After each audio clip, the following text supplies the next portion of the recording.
ఆహ్, దేవుని రాకడలో ఎవరు ఎత్తబడతారు?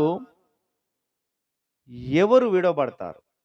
ఈరోజు అంశం ఏమిటంటే, దేవుని రాకడలో ఎవరు ఎత్తబడతారు? ఎవరు విడవబడతారు? అన్నదే ప్రశ్న. చూడండి, పరమగీత గ్రంథము 6వ అధ్యాయము 8, 9 వచనాలు చదువుకుందాం. పరమగీత గ్రంథము 6వ అధ్యాయము 8, 9 వచనాలు చదువుకుందాం. 60 మంది రాణులను,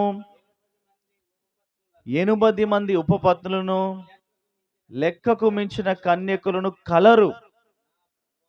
నా పావురము, నా నిష్కరంకరాలు ఒక్కతే చాలు. దేవునికి స్తోత్రం. హల్లెలూయా. శబ్దం గట్టిగా హల్లెలూయా. ఇక్కడ పరమగీతంలో మనం చదువుకున్న వాక్యం గమనిస్తే, సొలొమోను మహాజ్ఞాని అయినటువంటి సొలొమోను ఈ గ్రంథాన్ని రాసినట్లుగా మనం చూస్తాం. చూడండి, ఇక్కడ ఈ పరమగీతమును ఆత్మ సంబంధమైన కోణంలో చదువుతున్నప్పుడే అర్థమవుతుంది. ఆత్మ సంబంధమైన కోణంలో చదవాలి. అంటే ప్రియుడెవరు? యేసు ప్రభుల వారు. ప్రియురారెవరు? సంఘము. అందుకే అక్కడ రాయబడిన మాట ఏంటంటే, 60 మంది రాణులు ఉన్నా, 80 మంది ఉపపత్నులు ఉన్నా, లెక్కకు మించి కన్యకులున్నా కూడా నా పావురం నిష్కరంకరాలు ఒక్కతే. హల్లెలూయా, హల్లెలూయా. తన ప్రియురాలైన సంఘం గురించి దేవుడు ఇక్కడ మాట్లాడుతున్నాడు. ఎంతమంది రాణులున్నా, ఉపపత్నులున్నా, లెక్కకు మించి కన్యకులున్నా కూడా నిష్కరంకరాలు ఒక్కతే. హల్లెలూయా. ఈరోజు ప్రశ్న, దేవుని రాకడలో ఎవరు ఎత్తబడతారు? ఎవరు విడబడతారు? బైబిల్ సెలవిస్తా ఉంది. ఆది కాండంలో నుంచి మనం చదువుకుంటూ వస్తున్నప్పుడు, కయీను తృణీకరించబడ్డాడు, హేబేలు అంగీకరించబడ్డాడు. యాకోబు అంగీకరించబడ్డాడు, ఏశావు తృణీకరించబడ్డాడు. వస్తీ తృణీకరించబడింది, ఎస్తేర్ అంగీకరించబడింది. ఇక్కడే మీరు లోతుగా అర్థం చేసుకోవాలి. అంత మాత్రమే కాదు, క్రొత్త నిబంధనలు కూడా ఇస్కరియోతు యూదా తృణీకరించబడ్డాడు, మత్తీయ అంగీకరించబడ్డాడు. అంత మాత్రమే కాదు, సంసోను తృణీకరించబడ్డాడు, యోసేపు అంగీకరించబడ్డాడు. హల్లెలూయా. అంటే విడవబడే గుంపు ఖచ్చితంగా ఉంది, ఎత్తబడే గుంపు కూడా ఖచ్చితంగా ఉంది. హల్లెలూయా. అందుకే క్రొత్త నిబంధనలో ప్రభు చెప్తాడు, ఇద్దరు పొలములో ఉన్నారంట, ఆ విత్తనాలు చల్లుతున్నారంట, ఒకరు ఎత్తబడ్డారంట, ఒకరు విడబడ్డారంట. ఇద్దరు మంచం మీద పడుకున్నారంట, ఒకరు ఎత్తబడ్డారు, ఒకరు విడవబడ్డారు. అంత మాత్రమే కాదు, ఇద్దరు తిరగలి విసురుతున్నారంట, ఒకరు ఎత్తబడ్డారంట, ఒకరు విడవబడ్డారంట. ఇప్పుడు ఆ పొలములో ఉన్న గుంపు ఎవరు? పొలములో ఉన్న గుంపు ఎవరంటే సేవకుల గుంపు. అంటే విత్తనము చల్లేదెవరు? సేవకుడే. వాక్య సెలవిస్తుంది, విత్తనం అనగా దేవుని వాక్యం, విత్తనం అనగా కానుక, విత్తనం అనగా శరీర కార్యాలు. దీంతో పోల్చబడింది పరిశుద్ధ గ్రంథంలో. అయితే ఆ ఇద్దరు తిరిగలు విసురుతున్నారంట, ఇద్దరు తిరిగలు పట్టుకున్నారు, ఇద్దరు విసురుతున్నారు, ఒకరు ఎత్తబడ్డారు, ఒకరు విడవబడ్డారు. అంటే అర్థం ఏమిటంటే, ఇద్దరు ఏం పట్టుకున్నారు చెప్పండి? తిరిగలి పట్టుకున్నారు. అంటే ఇద్దరు నామకార్థ క్రైస్తవ గుంపు ఒకటి, ఇద్దరు. ఇప్పుడు క్రైస్తవులు అందరూ బైబిల్ పట్టుకుంటున్నారు. అందులో నామకార్థ గుంపు ఉంది, నిజ క్రైస్తవుల గుంపు ఉంది. నామకార్థ క్రైస్తవ గుంపు విడిచిపెట్టబడుతుంది, నిజ క్రైస్తవ గుంపు ఎత్తబడుతుంది. హల్లెలూయా. ఇద్దరు మంచంలో పడుకున్నారు, ఒకరు రక్షణ పొందినవారు, మరొకరు రక్షణ పొందనివారు. భర్త రక్షణ పొందితే భార్య రక్షణ పొందలేదు, భార్య రక్షణ పొందితే భర్త రక్షణ పొందలేదు. దేవునికి స్తోత్రం. హల్లెలూయా, హల్లెలూయా. అయితే ఈ దేవుని రాకడలో ఈరోజు ప్రభు సంఘానికి, పరిశుద్ధాత్ముడు సంఘానికి ఒక ఉపదేశాన్ని ఇస్తున్నాడు. ఏంటంటే, నువ్వు ఏ గుంపులో ఉన్నావు? ఎత్తబడే గుంపులో ఉన్నావా? విడవబడే గుంపులో ఉన్నావా? ప్రశ్న వేసుకో ఈ రాత్రి. అసలు ఎవరు ఎత్తబడతారు? చూడండి, దేవుని వాక్యం సెలవిస్తా ఉంది. ఆది కాండము 5వ అధ్యాయము మనం చూస్తే, ఆది కాండం 5వ అధ్యాయము 24వ వచనాన్ని చదువుకుందాం. ఆదికాండము 5వ అధ్యాయం 24వ వచనం. వినండి జాగ్రత్తగా. హానోకు దేవునితో నడిచిన తరువాత దేవుడు అతన్ని తీసుకొని పోయెను గనక అతడు లేకపోయెను. దేవునికి స్తోత్రం. హల్లెలూయా. చూడండి, ఎవరు ఎత్తబడతారంటే దేవుడితో నడిచిన తర్వాత. అనండి గట్టిగా, దేవుడితో నడిచిన తర్వాత. హానోకంట నడుస్తూ నడుస్తూ నడుస్తూ ఎత్తబడలేదు, గుర్తుపెట్టుకోండి. హానోకంట దేవుడితో నడిచిన తర్వాత అని అర్థం ఏమిటి అంటే, హానోకు దేవుడితో ఎంత నడవాలో అంత నడిచాడు, నడక పూర్తి చేశాడు కనుక ఎత్తబడ్డాడు. హల్లెలూయా, హల్లెలూయా. కనుక నా ప్రియమైన సహోదరి సహోదరులారా, ఈ రాత్రి పరిశుద్ధాత్ముడు నీతో మాట్లాడుతున్న మాట ఏమిటంటే, హానోకు దేవుడితో నడిచిన తర్వాత ఎత్తబడ్డట్లుగా మనము చూస్తా ఉన్నాం. అందుకే హానోకు గురించి మనం చూస్తే హెబ్రీ రాసిన పత్రికలో ఉంటుంది కదా. హెబ్రీ రాసిన పత్రిక 11:5వ వచనంలో రాయబడిన మాట ఏంటంటే, హానోకంట దేవుడికి ఇష్టడుగా ఉన్నాడని సాక్ష్యము పొందాడంట. అందుకే దేవుడు హానోకుని ఏం చేశాడు, తీసుకొని వెళ్ళాడంట. చదవండి, హెబ్రీ రాసిన పత్రిక 11:5.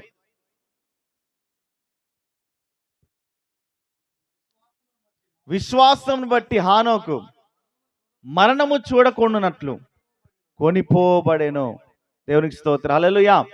చూడండి, ఆ 11వ అధ్యాయం విశ్వాసం గురించి మాట్లాడుతుంది. అంటే పాత నిబంధన గ్రంథంలో అందరు భక్తుల గురించి అక్కడ ఆ పట్టిక, ఆ 11వ అధ్యాయం విశ్వాసం గురించి మాట్లాడుతున్నట్లుగా మనం చూస్తా ఉన్నాం. హానోకు గురించి మనం ధ్యానిస్తే, హానోకు అంట దేవుడితో నడిచాడు, కుటుంబంతో కూడా నడిచాడు. హల్లెలూయా, హల్లెలూయా. అంటే హానోకు దేవుడు కొనిపోబడడానికి కారణం ఏంటంటే, హానోకు దేవుడితో నడిచిన తర్వాత, అంటే నడక ఎంత పూర్తి చేయాలో అంత పూర్తి చేసిన తర్వాత. అంటే అర్థం ఏంటంటే, సంపూర్ణంగా దేవుడితో నడిచిన తర్వాత. హల్లెలూయా. యేసుక్రీస్తు ప్రభుల వారు కూడా ఈ లోకంలో ఉన్నప్పుడు కూడా ఆయన చెప్పిన మాట ఏంటంటే, అయ్యా ఇగో చెయ్యుటకు నీవు నాకు ఇచ్చిన పనిని నేను సంపూర్ణంగా నెరవేర్చి భూమి మీద నిన్ను మహిమ పరిచితిని. హల్లెలూయా, హల్లెలూయా. అనగా ఈ రాత్రి ఎవరు ఎత్తబడతారంటే, ఏదో యేసు ప్రభు నమ్ముకొని సగం సగం భక్తి చేసి, నామకార్థ భక్తి చేసి, పైన భక్తి చేసి అలాంటి వారు ఎత్తబడరండి. ఎవరు ఎత్తబడతారు? నడిచిన తర్వాత, దేవుడితో ఎంత నడవాలో ఆ నడక పూర్తి చేసిన తర్వాత అటువంటి వారే దేవుని రాకడలో ఎత్తబడతారు. హల్లెలూయా, హల్లెలూయా. కనుక ఈ రాత్రి ప్రభు సెలవిస్తా ఉన్నాడు, నువ్వు ఏ గుంపులో ఉన్నావు? ఒక గుంపు విడబడుతుంది, ఒక గుంపు ఎత్తబడతా ఉంది. ఎత్తబడే గుంపు మనం ధ్యానిస్తున్నాం ఇప్పుడు ఈ రాత్రి. హానోకు ఎత్తబడే గుంపులో మనము చూస్తా ఉన్నాం. అయితే చూడండి, దేవుని వాక్యం సెలవిస్తుంది. పౌలు కూడా అద్భుతమైన మాట అంటాడు. ఏమిటంటే, ఆయన బ్రతికుండగానే చెప్పిన మాట ఏమిటంటే, నా పరుగుడు నేను నా విశ్వాసం కాపాడుకున్నాను, నా పరుగు కడ ముట్టించితిని, నా విశ్వాసాన్ని నేను కాపాడుకున్నాను, కిరీటం ఉంది అంటాడు. అద్భుతమైన మాట, బ్రతికుండగానే చెప్పగలిగిన మాట. అది ఏమిటంటే, నా పరుగు నేను కడముట్టించితిని, నా విశ్వాసం నేను కాపాడుకున్నాను. హల్లెలూయా. అంటే చూడండి, అపోస్తలుడైన పౌలు ఎక్కడ తన ఆత్మీయ జీవితాలు ఆగలేదు. అపోస్తలుడైన పౌలు తన ఆత్మీయ జీవితాలు ఎక్కడ వెనుదిరగలేదు. అపోస్తలుడైన పౌలు ఎన్ని శ్రమలు, ఎన్ని భయంకరమైన శోధనలు వచ్చినప్పుడు కూడా ఆయన జీవితంలో ఆగిపోలేదు. దేవుని వైపు చూస్తూ ముందుకు అంతవరకు సాగాడు. హల్లెలూయా. ఈరోజు అనేక మంది, కొంతమంది దేవుని నమ్ముకుంటారు, ఆగిపోతారు. దేవుని నమ్ముకుంటారు, విడిచిపెడతారు. దేవుని నమ్ముకుంటారు, మందిరానికి రారు. అది కాదు, అది సండే స్కూల్ భక్తి కాదు, అలాంటి భక్తి కాదు. కొలుతుంది, లెక్క ఉంది పరిశుద్ధ గ్రంథంలో. అందుకే చూడండి, యెహెజ్కేలుతో దేవుడు అంటాడు, యెహెజ్కేలు 1000 మూరలతో కొలుస్తున్నప్పుడు అంటాడు, మొలలోతు అంటాడు, అక్కడ మోకాళ్ళలోతు అంటాడు, చిల్లమండలోతు అంటాడు, మోకాళ్ళలోతు అంటాడు, మొలలోతు అంటాడు. ఆ తర్వాత ఈదలేనంత ఆ ప్రవాహంలో కొట్టుకొని వెళ్ళాడు. హల్లెలూయా, హల్లెలూయా. అక్కడ చచ్చిన చేపలు బ్రతుకుతున్నాయి. 12 కాపులు కాస్తా ఉన్నాయి చెట్లు. కొన్ని ఉప్పు నీళ్లు మంచిగా అవుతున్నాయి, బురద నీళ్ళు మాత్రము అలాగనే ఉన్నాయి. చూడండి, పరిశుద్ధ గ్రంథంలో ప్రతి దానికి లెక్క ఉంది, అది మనం తెలుసుకోవాలి. కొలత ఉంది. ఏదో నామకే వాస్తు కాదు. దేవుని రాకడంటే ఆషామాషి కాదు.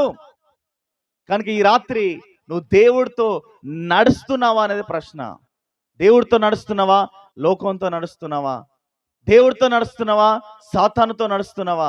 దేవుడితో నడుస్తున్నావా? పాపంతో నడుస్తున్నావా అనే ఒకసారి ప్రశ్న వేసుకోవాలి. అందుకే నా ప్రియమైన సహోదరి సహోదరులారా, ఈ రాత్రి ప్రభు సెలవిస్తున్నాడు, నువ్వు ఎత్తబడే గుంపులో ఉన్నావా, విడవబడే గుంపులో ఉన్నావా? ఒకటి, హానోకు దేవుడితో నడిచిన తర్వాత, నడక పూర్తి చేసిన తర్వాత, సంపూర్ణం చేసిన తర్వాత హానోకు కొనిపోబడినట్లుగా మనము చూస్తూ ఉన్నాం. హల్లెలూయా, హల్లెలూయా. కనుక ఈ రాత్రి నీ జీవితంలో దేవుడితో నడుస్తున్నానని చెప్తూ కూడా సాతానుతో నువ్వు నడవట్లేదా? దేవుడితో నడుస్తూ అని చెప్తూ లోకంతో నడవట్లేదా? కానీ హానోకు చూడండి, దేవుడితో నడిచాడంట అండి.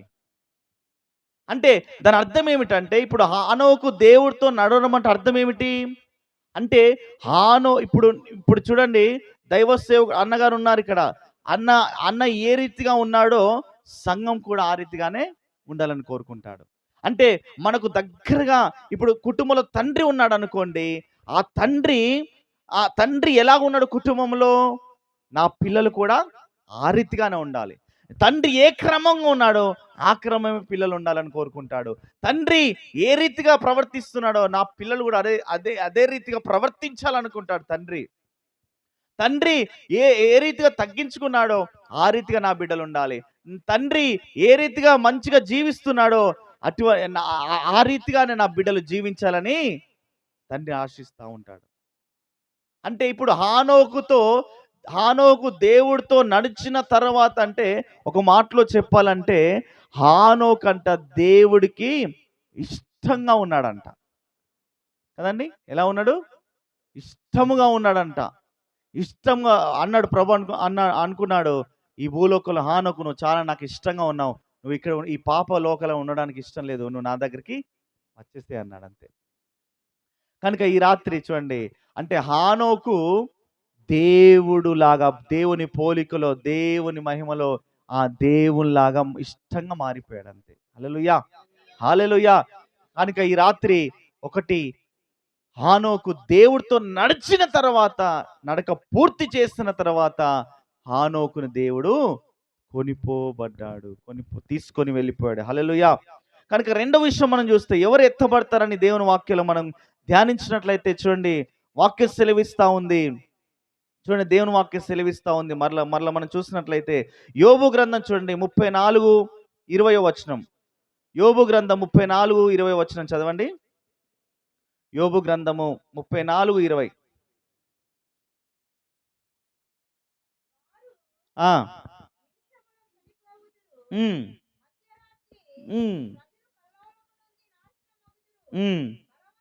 వినండి ఇక్కడ జాగ్రత్తగా, బలవంతులు దైవికముగా కొనిపోబడతారు. దేవునికి స్తోత్రం, హల్లెలూయా.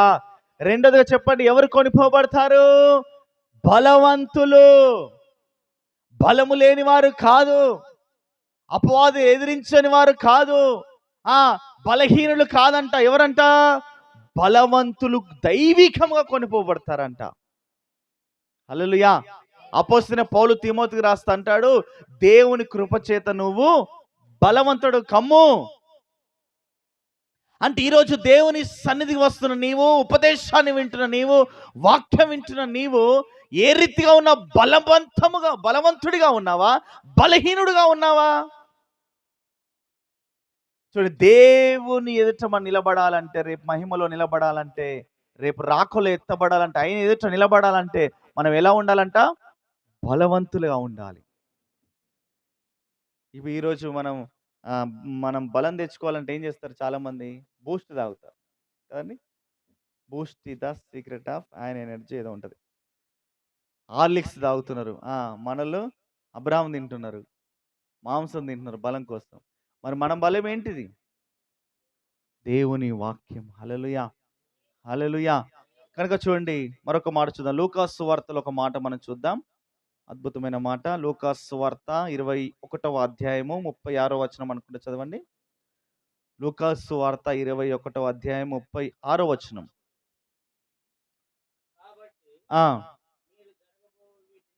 ఆ, ఆ, ఆ, ఆ. శక్తి గలవారగునట్లు ఎల్లప్పుడూ ప్రార్థన చేయొచ్చు మెలకుగా ఉండుడని చెప్పెను. హల్లెలూయా, హల్లెలూయా. కాబట్టి మీరు జరగబో వీటిని తప్పించుకొని మనుష్య కుమారుని ఎదుట నిలబడుటకు శక్తి గలవారగునట్లు.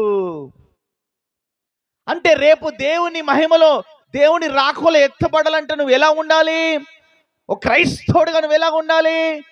శక్తి గలవారగునట్లుగా బలవంతుడిగా ఉండాలి.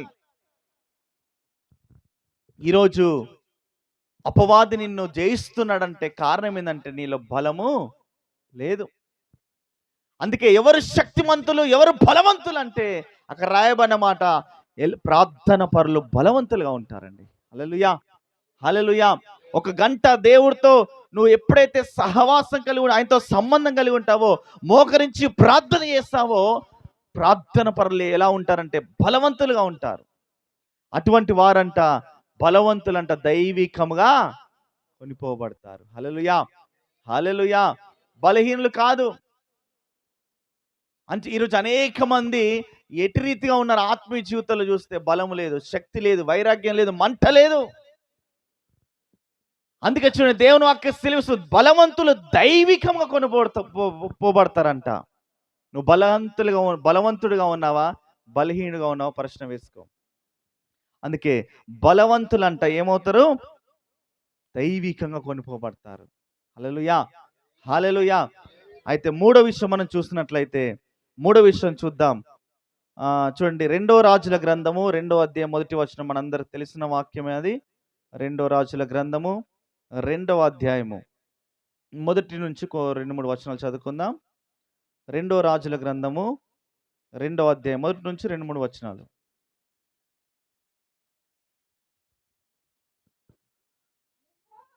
ఆ, ఆ, ఆ.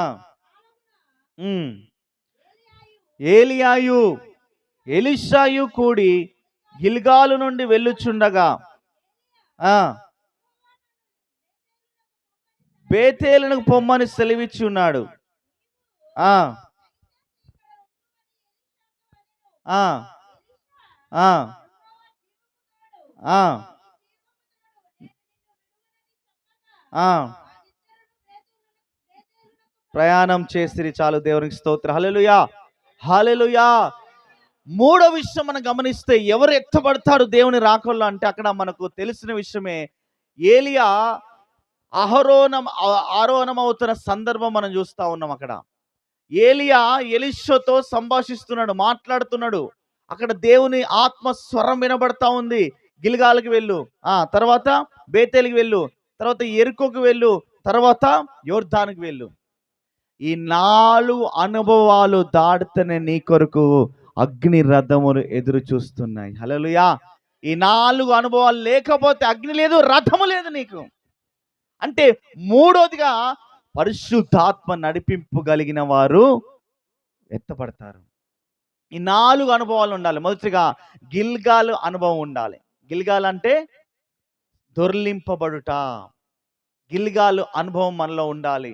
అంటే మనలో కొన్ని పాపాలు అనేటివి ఏమవ్వాలి? దొర్లింపబడాలి, దొర్లిపోవాలి.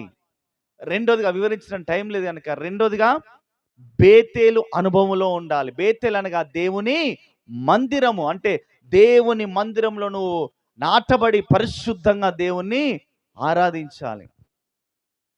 దేవుని మందిరంలో నువ్వు క్రమంగా మందిరానికి రావాలి, క్రమంగా దేవుని ఆరాధించాలి, క్రమంగా నువ్వు నాటబడాలి. చూడండి, ఈరోజు అనేక మంది మందిరానికి దైవ సేవకుడు గద్దించింది అనుకోండి, హెచ్చరిక చేసింది అనుకోండి, వాళ్ళు చెప్తున్న మాట ఏమిటంటే, నీ మందిరం కాకపోతే ఇంకో మందిరం. హల్లెలూయా, హల్లెలూయా. అక్కడ వాక్యం ఏం సెలవిస్తుందంటే, ఇప్పుడు మీరు గమనించండి, ఒక చిన్న ఉదాహరణ చెప్తాను. ఒక చెట్టు ఉందనుకోండి, ఏ చెట్టు అయినా మీరు చూడండి, ఏ చెట్టు అయినా అక్కడ అది ఉన్నదనుకోండి, అక్కడ నాటబడింది అనుకోండి, అది కొద్దిగా 1 కిలోమీటర్ వెళ్ళి మళ్ళీ అక్కడ ఉంటుంది. అది ఉంటుందా? ఉండదు. ఎక్కడ ఇప్పుడు నాటబడిందో ఆ చెట్టు 10 సంవత్సరాల తర్వాత కూడా అక్కడే ఉంటుంది. అది కదండి. మీరు ఏ చెట్టు అయినా చూడండి, అది వేప చెట్టు కావచ్చు, కొబ్బరి చెట్టు కావచ్చు, మామిడి చెట్టు కావచ్చు, ఏ చెట్టు అయినా నాటబడిందా అది అదే ప్లేస్లో ఉంటుంది. అంటే అది ఎండిపోయినా అదే ప్లేస్లో ఉంటుంది, పచ్చగా ఉన్న అదే ప్లేస్లో ఉంటుంది. అక్కడి నుంచి అది కదలనే కదలదు. అందుకే మందిరం అనుభవం మనకు ఉండాలి. బేతేలు అనగా దేవుని మందిరం. దేవుని మందిరంలో, దేవుని సన్నిధిలో నువ్వు నాటబడి పరిశుద్ధంగా ఆరాధిస్తూ పచ్చగా ఉండాలి. హల్లెలూయా.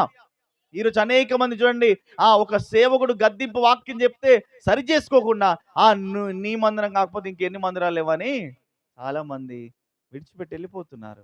అలా ఎప్పుడు మనము ఒక మందిరంలో దేవుడు మనల్ని నాటాడా, ఆ మందిరంలో మనం నమ్మకంగా మరణం వరకు ఉండాలి. అది నీతి అంటారు. హల్లెలూయా, హల్లెలూయా. ఒక సందర్భాల్లో ఆ, ఆ, మా చర్చికి వచ్చేవారే వస్తున్నప్పుడు వాళ్ళు ఏం చేస్తారంటే వాళ్ళ కూతురికి వివాహం చేయాలి. వీళ్ళు క్రైస్తవులు. ఈ ఈ వీళ్ళు చిన్నప్పటి నుంచి క్రైస్తవులండి. ఆ కూతురి వివాహం చేయాలి. ఇప్పుడు ఏం చేయాలంటే, వివాహం చేయాలంటే ఎవరికి చేయాలి చెప్పండి? వివాహం క్రైస్తవులకే ఇవ్వాలి. అలా చేయలేదు. ఏం చేశారంటే వాళ్ళ బంధువులంట, పచ్చి విగ్రహాదికులు. అతను ఆల్రెడీ వివాహమై విడాకులు అయిపోయింది. విడాకులు అయిపోయిన తర్వాత వీళ్ళు పెళ్లి సంబంధం చూసుకున్నారు, ఖాయం చేసుకున్నారు, మాకు తెలియదు. మాకు వచ్చి ఏం చెప్పారంటే ఎంగేజ్మెంట్ చేయాలి మీరు అన్నారు.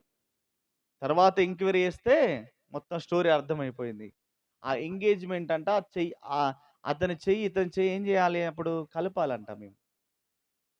మేము ఇద్దరం ఒకటే చెప్పాం, అసలు మేము చెయ్యమని చెప్పేస్తాం. అది వాక్యానుసారం కాదు, వాక్యాన్ని విరుద్ధం అని చెప్పాం. చెప్పిన తర్వాత ఏం చేస్తారు తెలుసా? అసలు మందిరానికి రావడం మానేస్తారు. మేమేం చేసాం? తప్పు మాట్లాడామా? ఏం చెప్పాం? అమ్మ కరెక్ట్ కాదు, అది వాక్యానుసారం కాదు. ఆమె వెలుగులోకి వచ్చింది, బాప్తిసం తీసుకుంది, దేవుని నమ్ముకున్న బిడ్డ. ఆ నమ్ముకున్న బిడ్డకు నువ్వంటే వాళ్ళని ఆ తల్లి, ఆ అక్కగారు ఏం చేస్తారంటే ఆస్తిని చూస్తారంట. చూడండి, దైవ సేవకుడు ఒక వేదన ఎలా ఉంటుంది. ఆమె ద్వారా 3-4 ఆగిపోయారు. తర్వాత ఆమెతో మాట్లాడాడు. మరలా రావడం ఆమె ప్రారంభించింది. హల్లెలూయా, హల్లెలూయా. కనుక చూసారా, గద్దించిన ఆయన కూడా దేవుడు ఆమెతో మాట్లాడి మరలా నడిపించాడు. కనుక చూడండి, దేవుని వాక్యం సెలవిస్తూ ఉంది. మొదటిగా గిల్గాలు అనుభవంలో మనం రావాలి. మన పాపాలన్నీ దొర్లించబడాలి. రెండోదిగా బేతేలు అనుభవంలోకి రావాలి. దేవుని మందిరంలో మనం నాటబడాలి. మూడోదిగా ఎరుకో అనగా జయ జీవితానికి గుర్తు. అంటే ఎరికోని మనం ఏం చేయాలి? జయించాలి. కొన్ని జయించాలి మనము. శరీర కార్యాలని, ధనాన్ని, పాపపు క్రియలను, సాతాను, వీటన్నిటి ఏం చేయాలి? మనము జయించాలి. అందుకే జయించు వారి నా సింహాసనం నీ మీద కూర్చుండబెట్టుతని ప్రభు సెలవిచ్చాడు. జయించే కొన్ని అనుభవాలు నీ జీవితంలో ఉండాలి. నువ్వు జయించే బిడ్డగా ఉండాలి. జయించు వారు నాతో కూడా నా సింహాసనమందు కూర్చుండనిచ్చేదని ప్రభు సెలవిచ్చాడు. కనుక జయించే అనుభవం నీలో ఉండాలి. ఈరోజు కొంతమందిని జయించలేకపోతున్నాం. కొన్ని వాటిని జయించలేకపోతే లోకము, శరీరాశ, నేత్రాశ, జీవపటము, వీటిని జయించలేకపోతున్నాం.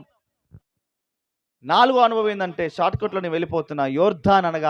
యోర్దాన్ అక్కడ నుండి పారుతూ ఉంటుంది. ఎక్కడో స్టార్ట్ అయింది, ఎక్కడో ప్రారంభమైంది, ఇంకా ప్రవహిస్తూనే ఉంది. దాని అర్థం ఏంటంటే, మన పితరుల యొద్ద నుంచి కొన్ని సాంప్రదాయాలు, ఆచారాలు అవి ఇంకా వస్తూనే ఉన్నాయి. అవి ఆపగలిగినవా? ఇప్పుడు యేసు ప్రభు నమ్ముకొని కూడా అన్యుల ఆచారాలు పాటించట్లేదా? అన్యుల సాంప్రదాయాలు పాటించట్లేదా? మీ క్రైస్తవులు అని చెప్పుకుంటూ, మందిరానికి వస్తున్నామని చెప్పుకుంటూ పండుగలు ఆచరించేవారు లేరా? చెప్పండి, పండుగలు ఆచరించేవారు లేరా? రాఖీలు కట్టుకునేవారు లేరా? పండుగలు చేసుకునేవారు లేరా? పప్పలు చేసుకునేవారు లేరా? అందుకే వాక్యం సెలవిస్తుంది, అన్య జనుల ఆచారంలో చొప్పున మీరు నడవకండి. అందుకే పేతురు అంటాడు, ఈ మూర్ఖ తరముకు వేరై రక్షణ పొందండి. హల్లెలూయా. వేరయ్యావా? నీ జీవితంలో ప్రత్యేకమైన జీవితం కలిగి ఉన్నావా? ఇంకా సాంప్రదాయాలు మారలేదు, ఇంకా ఆచారాలు మారలేదు, ఇంకా ఏది మన జీవితంలో ప్రత్యేకమైన జీవితం ఏంది? వేరుపాటి జీవితం ఏమిటి? ఆల్రెడీ యోర్దాన్ ఎక్కడో ప్రారంభించబడింది, అది ఆ నదిని నువ్వు ఆపావా? ఒకసారి ఆలోచన చేయండి. సాంప్రదాయాలు, ఆచారాలు, పద్ధతులు ఇవి క్రైస్తవులు చేయకూడదు. నేను ఒక ఇంటికి వెళ్ళినప్పుడు అది క్రిస్మస్, పైన వాళ్ళ క్రిస్టియన్సే, పైన స్టార్ ఉంది, కింద గుమ్మడికాయ ఉంది. పైన స్టారు, కింద గుమ్మడికాయ, ముగ్గు వేస్తున్నది. ఇదేంద్ర బాబు నేను అనుకున్నా మనసులో, ఈ దయ్యాలన్నీ వీళ్ళింటికి వెళ్ళిపోతాయి అనుకున్నా. హల్లెలూయా, హల్లెలూయా. ఒక బ్రదర్ ఫోన్ చేసి, అన్నా కొత్త గృహం కట్టుకున్నామన్నా, అన్నా ఇగో నువ్వు ప్రార్థన చేస్తే కొబ్బరికాయ కొడతామన్నా అన్నాడు. అప్పుడు నేను అనుకున్న మనసులో, కొబ్బరికాయ దాన్ని కొట్టడుగా తమ్ముడు, నీ తల కొట్టుకో అనుకున్నా. హల్లెలూయా, హల్లెలూయా. చూడండి, ఇవన్నీ ఆచారాలు, ఇవి మనకు తెలుసు కూడా. ఈరోజు ఇంకొక భయంకర విషయం చెప్పమంటారా? ఈరోజు క్రైస్తవులు కూడా ఎక్కడికి వెళ్తున్నారు? విజయవాడకి వెళ్ళి, గుణదలకి వెళ్ళి గుండు కొట్టించుకున్నారు. ఒక పెద్ద ఆయన కూడా ఎలా గుండు కొట్టించుకున్నాడు. ఎక్కడికి వెళ్ళావు అంకుల్ అన్న. నేను ఏదో పేరు చెప్పాడు, అంటే గుణదలే చెప్పలేదు ఆయన. ఇక్కడ చెన్నైలో వేలాంగిని ఉంటుందంటగా, ఆ వేలాంగిని దగ్గరికి వెళ్ళి గుండు కొట్టించు. అప్పుడు నేను అడిగాను, ఎందుకు అంకుల్ గుండు కొట్టించుకున్నారనంటే, నేను అన్నాను, ఆ గుండుతో యేసు ప్రభు ఏమైనా సవరం చేసుకుంటాడా, అమ్ముకుంటాడా అన్న.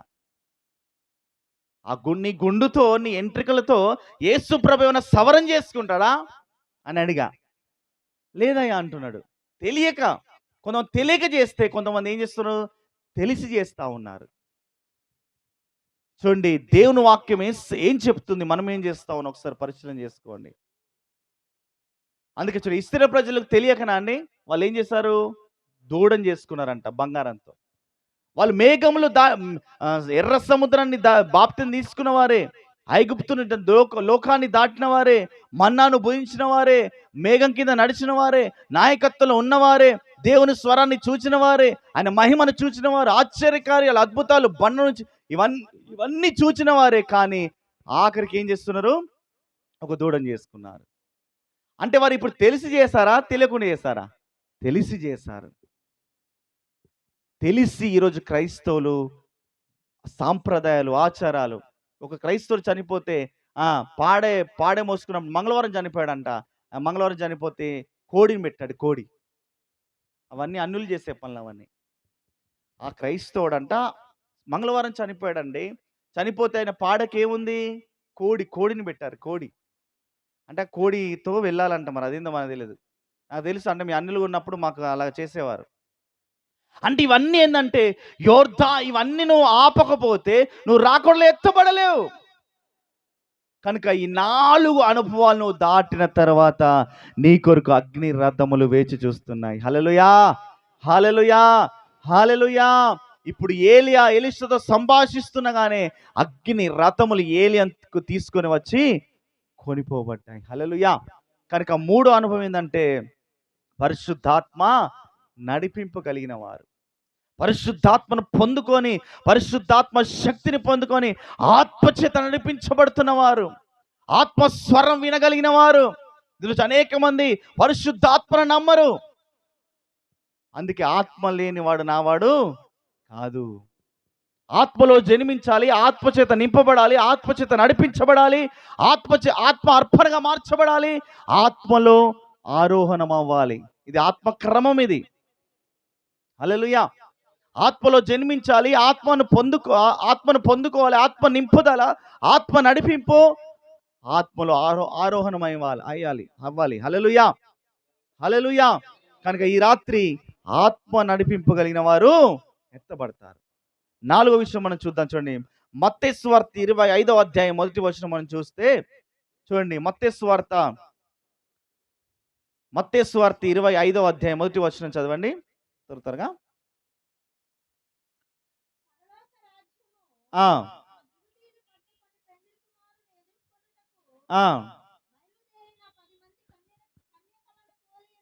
చాలు దేవునికి స్తోత్రం. హల్లెలూయా. మనం చదివితే సమయం లేదు కనుక ఇక్కడ మనకు తెలుసు 10 మంది కన్యకులు ఉన్నారండి. 5 బుద్ధి లేని వారు, 5 బుద్ధి కలిగిన వారు, 5 బుద్ధి లేని వారు, 5 బుద్ధి కలిగిన వారు, ఆ రాత్రికాల సభలో ఒక స్వరం వినబడింది, నన్ను ఎదుర్కొని రండి అన్నాడు దేవుడు, పెళ్లి కుమారుడు అన్నాడు. అయితే వీళ్ళు ఏం చేస్తారు, బుద్ధి కలిగిన వారు ఆ తమ దివిటీలలో నూనెను తీసుకొని వెళ్ళారు. బుద్ధి లేని వారు ఏం చేస్తారు, నూనె లేదు. అంటే దాని అర్థం ఏందనంటే, వాళ్ళు విడవబడానికి కారణం ఒకటే, వీరు ఎత్తబడడానికి కారణం ఒకటే, వీళ్ళు ఎక్స్ట్రా నూనె కలిగి ఉన్నారు, వీరు ఎక్స్ట్రా నూనె లేదు. హల్లెలూయా, హల్లెలూయా. వాళ్ళు కన్యకలే, వాళ్ళు కన్యకలని చెప్పబడుతుంది అక్కడ. కన్యకలే, మంచివారే, పరిశుద్ధులే. కానీ వారు చేసిన తప్పు ఒకే ఒక తప్పు ఏంటంటే, ఎక్స్ట్రా నూనె లేకపోవడం ద్వారా వారు విడవబడ్డారు. వీరు ఎక్స్ట్రా నూనె కలిగిన వారు గనక వీరు కొనిపోబడ్డారు. హల్లెలూయా. ఎక్స్ట్రా కలిగి ఉండాలి. ఈ భక్తి చాలు, ఈ ప్రార్థన చాలు, ఈ వైరాగ్యం చాలు, ఈ ఆసక్తి చాలు, దీంతోనే సరిపెట్టుకుంటున్నాం మనం. ఇంకా ప్రార్థన చేయాలి, ఇంకా ఆసక్తి కలిగి ఉండాలి, ఇంకా వైరాగ్యం కలిగి ఉండాలి, ఇంకా మండాలి, ఇంకా ప్రకాశించాలి, ఇంకా దేవుడి కోసం బలంగా జీవించాలి. ఈ అనుభవం చాలా లేదు. ఇది చాలు. అందుకే రిబ్కా అంటుంది ఎలియాజర్తో అంటుంది, అయ్యా నీకు ఇస్తాను నీళ్ళు, వంటలు కూడా ఇస్తాను ఎక్స్ట్రా. హల్లెలూయా, హల్లెలూయా. కనుక ఈ రాత్రి మనం ఎవరు ఎత్తబడతారంటే, ఎక్స్ట్రా కలిగిన వారు, ఎక్కువ సమకూర్చుకున్న వారు ఎత్తబడతారు దేవుని రాకల్లో. ఇంకా ఎక్కువ ప్రార్థన జీవితం, ఇంకా ఎక్కువ భక్తి, ఇంకెక్కువ దేవుని స్తుతించాలి, ఇంకెక్కువ దేవుని ఆరాధించాలి, ఇంకెక్కువ దేవుడి కోసం మండాలి, ఎక్కువ ఇంకా పరిచర్య చేయాలి, ఇంకెక్కువ ఏదో ఒక దేవుని కోసం ఏదో ఒకటి చేయాలి, ఇంకెక్కువ దేవుని ప్రేమించాలి. వీటిలో మనము ఎక్స్ట్రా కలిగి ఉండాలి. ఈరోజు చాలామంది ఈ భక్తి చాలు, ఈ ప్రార్థన చాలు, ఇంత మట్టుకు చాలు, ఇంత మట్టుకు చాలు, ఇంత మట్టుకు చాలు అనే ఆ స్థితిలోనే ఉంటున్నాం. ఎక్కడ వేసిన గొంగలి ఆ రీతిగానే ఉంటున్నాం మనం. అందుకే ఏలి ఏమన్నాడు చెప్పండి, ఏలి ఏమన్నాడు, ఇంత మట్టుకు చాలయ్యా, నా పితల కంటే ఎక్కువ కాదయ్యా, నన్ను తీసుకొని వెళ్ళు. అప్పుడు దేవుడు ఏమన్నాడు, శక్తికి మించిన ప్రయాణం ఉందన్నాడు. హల్లెలూయా, హల్లెలూయా. శక్తికి మించిన ప్రయాణం ఉంది, నువ్వు బయలుదేరు అన్నాడు దేవుడు. అప్పుడు బయలుదేరాడు. హల్లెలూయా. కనుక ఈ రాత్రి ఎక్స్ట్రా ఎక్కువ ఎక్కువ ఎక్కువ ఇవన్నీ పక్కన పెడతాం మనం. ఏం ఎక్కువ కావాలనుకుంటాం, డబ్బులు ఎక్కువ కావాలి, ఆశీర్వాదాలు ఎక్కువ కావాలి, ఎక్కువ తిట్టాలి, ఎక్కువ గోడలు పెట్టుకోవాలి, ఎక్కువ లోకంలో జీవించి, ఇవి కాదు మన జీవితంలో. ఇంకా ఎక్కువ భక్తి చేయాలి. హల్లెలూయా. ఎక్కువ మండాలి. హల్లెలూయా. ఇంకా ఎక్కువ ఆసక్తి కలిగి ఉండాలి. హల్లెలూయా. ఇంకెక్కువ బైబిల్ చదవాలి. హల్లెలూయా. ఇంకెక్కువ ప్రార్థన జీవితాన్ని కలిగి ఉండాలి అని ఆ రీతిగా మనం ఎక్స్ట్రా సంపాదించుకోవాలి. అబ్బా, ఆ సహోదరి పాడుతుంది, ఇంకా ఎక్కువని పాడాలి. ఆ సహోదరి ప్రార్థన చేస్తుంది, ఇంకెక్కువని చేయాలి. ఆ సహోదరు ఇంకా దేవుని ఆసక్తి కలిగి ఉన్నాడు, ఇంకని ఆసక్తి ఎక్కువ ఎక్స్ట్రా కలిగి ఉన్నవారు రేపు రాకడలో కొనిపోబడతారు. దేవునికి స్తోత్రం. హల్లెలూయా, హల్లెలూయా, హల్లెలూయా. చెప్పండి, ఇప్పుడు ఎవరు రాకడలో ఎత్తబడతారు? దేవుడితో నడిచిన తర్వాత, నడక పూర్తి చేసిన తర్వాత, ఎంత నడవాలో అది పూర్తి చేసిన మధ్యలో ఆగిపోయిన వారు ఎత్తబడరు. హానోకు నడిచిన తర్వాత దేవుడు తీసుకొని వెళ్ళాడు. రెండోదిగా, బలవంతులు దేవుని సన్నిధిలో దైవికంగా కొనిపోబడతారు. మూడోదిగా, పరిశుద్ధాత్మను పొందుకొని ఆత్మ నడిపింపు, ఆత్మ స్వరం కలిగిన వారు, అభిషేకం పొందుకొని ఆత్మచేత నడిపించబడుతున్న వారు ఎత్తబడతారు. నాలుగోదిగా, ఎక్స్ట్రా కలిగిన వారు, ఎక్స్ట్రా అభిషేకం, ఎక్స్ట్రా ఆత్మ వరములు, ఎక్స్ట్రా ఎక్స్ట్రా ఎక్స్ట్రా ఇవన్నీ, ఎక్స్ట్రా భక్తి, ఎక్స్ట్రా ప్రార్థన, ఎక్స్ట్రా స్తుతి, ఎక్కువ ఎక్స్ట్రా ఆరాధన, ఎక్కువ వాక్య ధ్యానం, ఎక్కువ వైరాగ్యం, ఎక్కువ మంట, ఎక్కువ పరిచర్య, ఎక్స్ట్రా కలిగిన వారు రేపు రాకడలో ఎత్తబడతారు. హల్లెలూయా. ఇప్పుడు ఎవరు విడవబడతారు? ఇప్పుడు ప్రశ్న. ఇప్పుడు ఎత్తబడే గుంపును జ్ఞాపకం చేసుకున్నాం. ఇప్పుడు ఎవరు విడవబడతారు? మొట్టమొదటి గుర్తుపెట్టుకోండి, ఎవరు విడవబడతారు దేవుని రాకడలో అంటే, ఒకటి, నాస్తికులు విడవబడతారు. ఎవరు? నాస్తికులు విడవబడతారు. నాస్తికులు అంటే ఎవరు?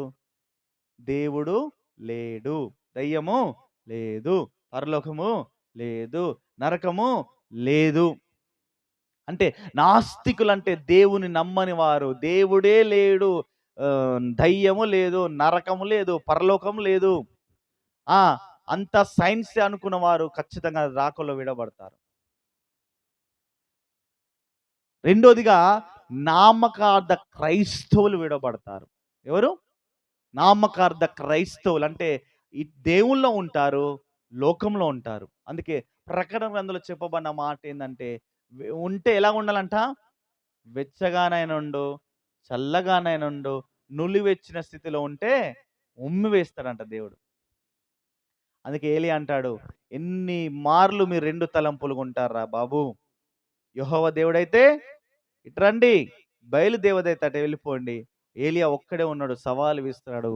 గొప్ప విజయం అక్కడ మనము చూడగలుగుతాం. హల్లెలూయా, హల్లెలూయా.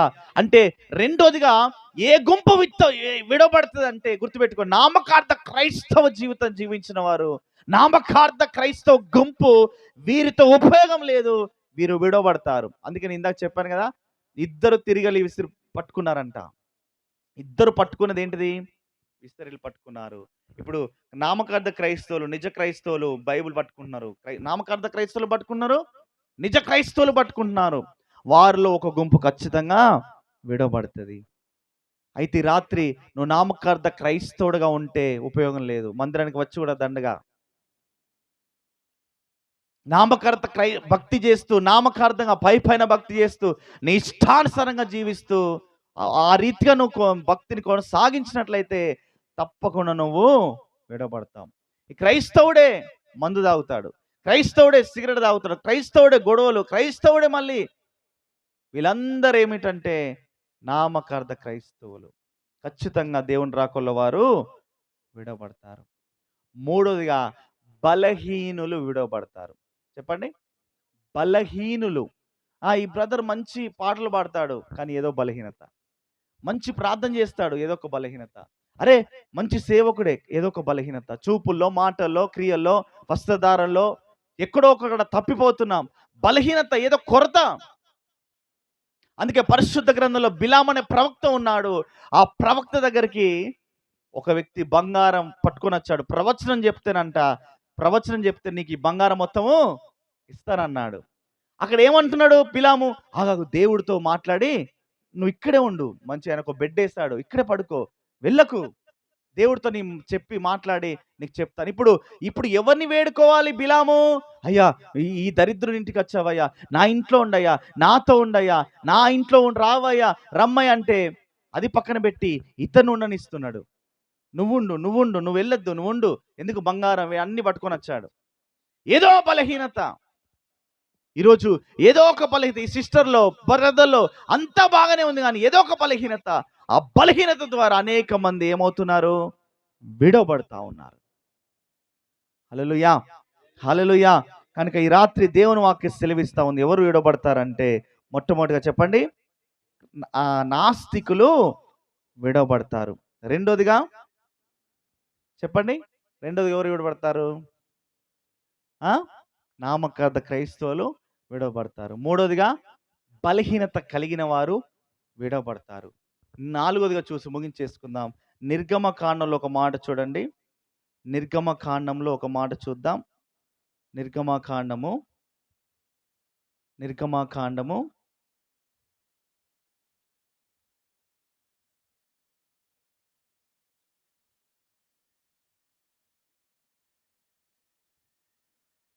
34వ అధ్యాయము 30వ వచనాన్ని చదవండి.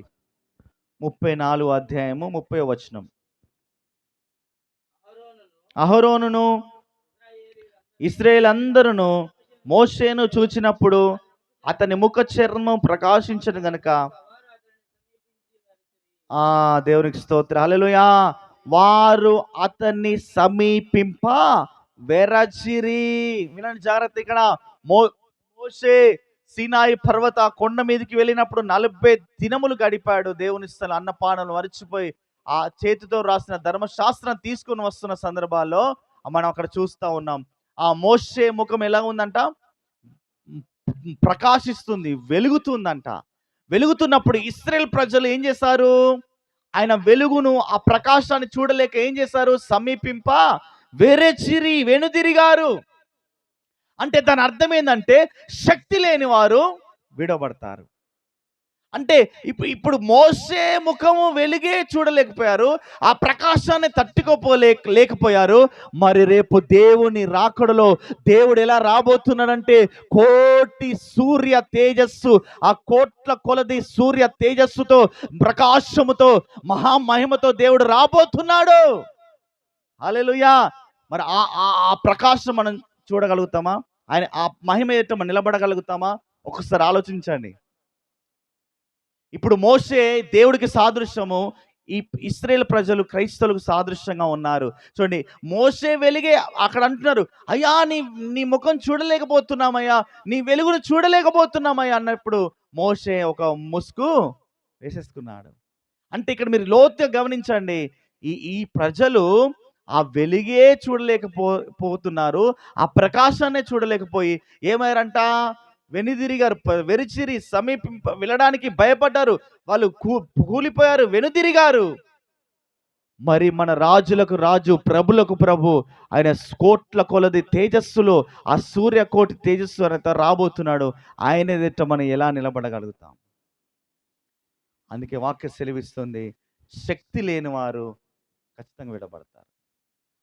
శక్తి లేని వారు, శక్తిహీనులు ఖచ్చితంగా విడబడతారు. కనుక ఈ రాత్రి సందేశం తేటగా ఉంది. పరిశుద్ధాత్ముడు సంఘంతో కొన్ని హెచ్చరికలు చేశాడు. ఏ గుంపులోనూ ఉన్నావు? ఎత్తబడే గుంపులో ఉన్నావా? నువ్వు ధన్యుడు, ధన్యురాలు. ఒకవేళ విడవబడే గుంపులో ఉన్నావా? అప్పుడంట రక్షించేవారు లేరు, కాపాడేవారు లేరు. నిన్ను తల్లి జాడ పిల్లకు ఉండదంట. వద్దు, అలాంటి భక్తి జీవితం మనం చేయకూడదు. ఎందుకు యేసు ప్రభు మందిరానికి వస్తున్నాం, ఆయన నమ్ముకున్నామంటే ఒకటి, రేపు పెళ్లి కుమార్తెగా, వధువు సంఘముగా, కన్యకగా మార్చబడ్డానికి. హల్లెలూయా, హల్లెలూయా. ఏ నిష్కలంకం, ఏది ముడత మచ్చ ఏది లేకుండా ఒక మహిమ గల సంఘముగా దేవుని ఎదుట మనము నిలబడగలగాలి. కానీ ఈ రాత్రి ఈ రాకడలో ఎవరెత్తబడతారు, ఎవరు విడబడతారు? రెండు గుంపులు ప్రభు మన ముందు పెట్టాడు. అయితే ఈరోజు ప్రశ్న, నువ్వే గుంపులో ఉన్నావు? ఎత్తబడే గుంపులో ఉన్నావా? విడబడే గుంపులో ఉన్నావా? నీవే ప్రశ్న వేసుకో, నీవే సరి చేసుకో. కనుక ఈ రాత్రి ప్రభు అంటున్నాడు, దేవుడు చెప్పాడు ముందుగాను, ఒక గుంపు ఎత్తబడుతుంది, ఒక గుంపు విడబడుతుంది. కనుక ఈరోజు ఏ గుంపులో ఉన్నావు ఒకసారి మనము పరిశీలన చేసుకుందాం. ఒక 2 నిమిషాలు మోకరించి ప్రార్థన చేసుకుందాం. దేవుడి కొద్ది మాటలు మన వెనుకలో నూరంతలుగా ఆశీర్వదించును గాక. ఆమేన్. అందరూ ఒక 2 నిమిషాలు ప్రార్థన చేసుకొని నేను దైవ సేవకులకి మైక్ అప్పగిస్తాను. ఒక 2 నిమిషములు, 2 నిమిషములు. అయ్యా, ఈ రాత్రి ప్రభా నాతో నువ్వు మాట్లాడి ఉన్నావు ప్రభా. అవునయ్యా, ఇంత భక్తి చేసి సంవత్సరాలు బాప్తిని తీసుకొని నమ్ముకొని నేను విడవబడుతున్న పరిస్థితి ఏమిటయ్యా? పిల్ల జాడ తల్లికి లేదయ్యా. భయంకరమైన పరిస్థితి అయ్యా అది నాయన. అది తలుచుకుంటేనే భయం అయ్యా. వద్దయ్యా, అయ్యా నేను నా కుటుంబం ఎత్తబడే గుంపులో ఉండాలయ్యా, నన్ను జ్ఞాపకం చేసుకోండి అయ్యా. అయ్యా ఈరోజు 2 గుంపులు మా ముందు పెట్టావయ్యా. అవునయ్యా, ఎట్టి పరిస్థితుల్లో నాయన విడబడే గుంపులో నేను ఉండద్దయ్యా, ఎత్తబడే గుంపులో ఉండాలయ్యా. కనికరించి ప్రభువా, నాలో బలహీనతలు ఉంటే క్షమించయ్యా, సరి చేసుకునే కృప నాకు దయచేయండి అయ్యా. నా విధేయతలను క్షమించయ్యా. అయ్యా సహాయం వచ్చేయండి ప్రభువా. అవునయ్యా, హానోకు ఎత్తబడ్డాడయ్యా, ఏలియా ఎత్తబడ్డాడయ్యా, బలవంతులు ఎత్తబడ్డారయ్యా. అయ్యా నీతిమంతులు ఎత్తబడుతున్నారయ్యా, పరిశుద్ధులు కొనిపోబడుచున్నారయ్యా. అయ్యా మా పరిస్థితి ఏమిటయ్యా? అయ్యా ఎవరు విడబడతారని తేటగా మీరు సెలవిచ్చారయ్యా. అయ్యా నాస్తికులు విడబడతారని సెలవిచ్చారు, నామకార్థ క్రైస్తవులు విడబడతారయ్యా, బలహీనులు విడబడతారయ్యా, శక్తి లేని వారు విడబడతారయ్యా. విడబడే గుంపులో ఉండకుండా సహాయం వచ్చేయండి. ఎత్తబడలో ఉండే కృప మాకు దయచేయమని అయ్యా, విన్న వాక్యమైన విత్తనం అందరూ నీరు కట్టినంతగా ఫలింపచేయండి తండ్రి, స్తోత్రాలు. అదేవిధంగా దైవ సేవకులు జ్ఞాపకం చేసుకోండి అయ్యా, ఈ సంఘాన్ని జ్ఞాపకం చేసుకోండి, ఈ సంఘ సరిహద్దులు విశాలపరచండి ప్రభా. అనేక ఆత్మలు నడిపించబడాలి ప్రభా. ఈ పరిచర్కి విరోధంగా పోరాడుతున్న దుష్ట శక్తులు, దురాత్మలు యేసు నామములో బంధించి ఆజ్ఞాపిస్తున్నాం. నీ అగ్నితో కాల్చివేయండి అయ్యా. సంఘ సరిహద్దులు విశాలపరచండి. అనేక ఆత్మలను నడిపించండి. నూతన ఆత్మల రక్షణ పొందాలి. ఈ గ్రామం అంతా నీ రక్తంలో కడగబడాలి. నీ రాకడికి సిద్ధపడాలయా. గొప్ప కార్యములు మందిరాలు జరిగించాయా. అభిషేకించండి, అభిషేకించండి. తన స్తోత్రాలు. మీరు కార్యం జరిగించండి. సంఘ బిడ్డలందరినీ జ్ఞాపకం చేసుకోమని దీవించి ఆశించి కాపాడి రాక రాజ్యానికి మమ్మల్ని, మా కుటుంబాన్ని, సంఘాల్ని సిద్ధపరచుమని యేసు నామములో అడుగుచున్నాము తండ్రి, ఆమేన్. ఈ సమయాన్ని ఇచ్చిన అన్నగారికి ప్రత్యేకమైన వందనాలు తెలియజేస్తున్నాం. Praise the lord.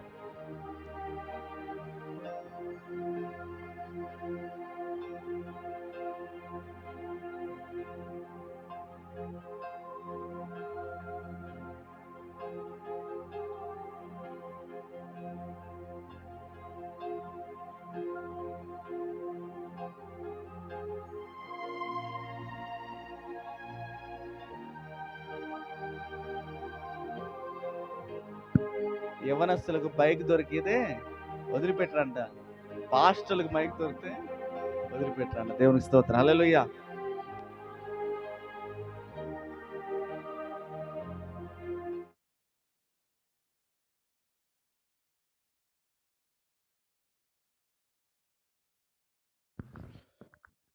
మంచిది.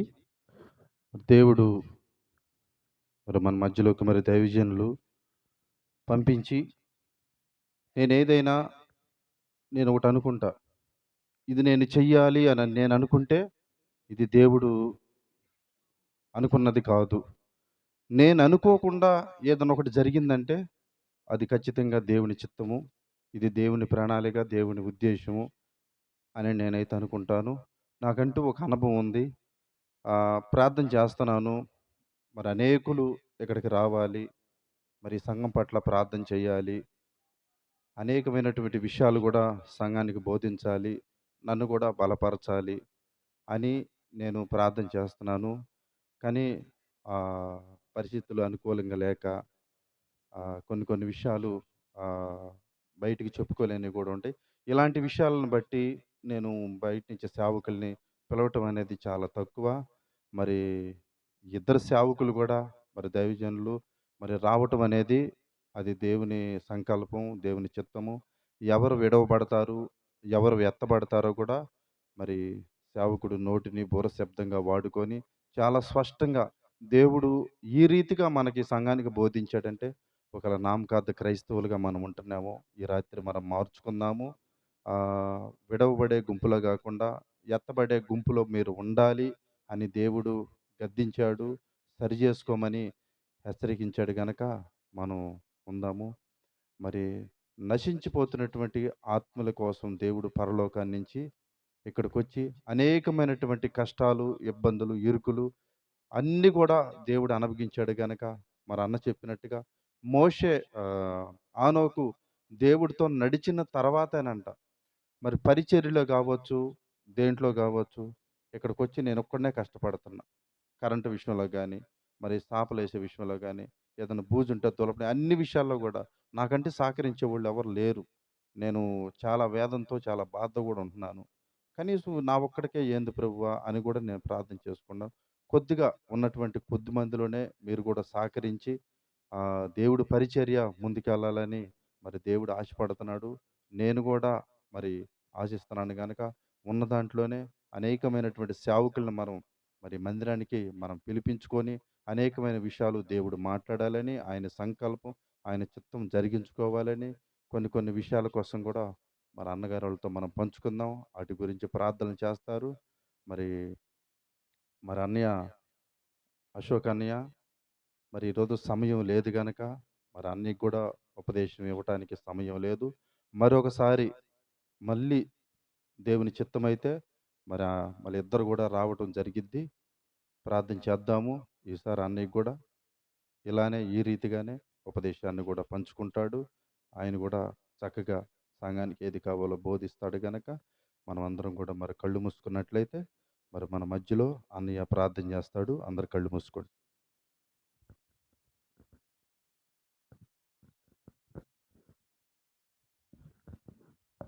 తలలో ఉంచుదాం, ప్రార్థన చేద్దాం. మమ్మల్ని మిక్కిలిగా ప్రేమించు మా దేవా, ఘనమైన ఉన్నతమైన శ్రేష్టమైన నామాన్ని బట్టి నేను స్తుతిస్తూ నీ నామాన్ని గణపరుస్తున్నాం ప్రభా. నిజంగా నాయన మాకంటే బలవంతులు, మాకంటే గొప్పవారు, మాకంటే శ్రేష్టమైన వారు ప్రభా ఈ లోకాన్ని విడిచిపెట్టి వెళ్ళినప్పటికీ దేనికి పనికిరాని మా జీవితాలను మీరు జ్ఞాపకం చేసుకొని నాయన ఇంకను ప్రభా ఈ లోకంలో ప్రభా మా జీవితాల్లో ఇంకను సరి చేసుకోవడానికి మీరు మాకు అవకాశం ఇచ్చారు.